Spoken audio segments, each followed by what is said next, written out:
ছিল, ওদের হাতে অস্ত্র থাকতে পারে, ওদের হাতে অনেক কিছু থাকতে পারে, ওরা ঘোড়ার পিঠে ইটের পিঠে থাকতে পারে, ওদের গায়ে লোহার ড্রেসও থাকতে পারে, আমাদের কাছে কিছু নাই তো কি হয়েছে? ওদের সংখ্যা বেশি হতে পারে, ওদের যুদ্ধের সামান থাকতে পারে, ওদের কাছে তীর বল্লম থাকতে পারে, কিন্তু আমাদের কাছে আল্লাহর বন্ধু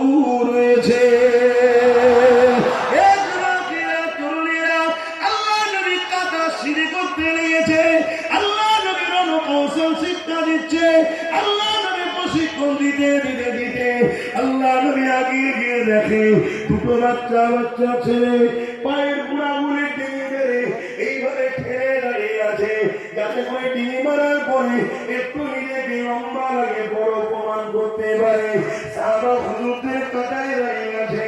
আল্লাহ নবী তাদের কাছে আগিয়ে গিয়ে বলল, বাবারা তোমাদের এখন বয়স হয়নি, বাবা মায়ের ছেলে মায়ের ঘরে ফিরে যাও, আর তোমাদের বয়স হয়নি বাবা। ওই সাহাবা ছোট্ট ছোট্ট বাচ্চা বলে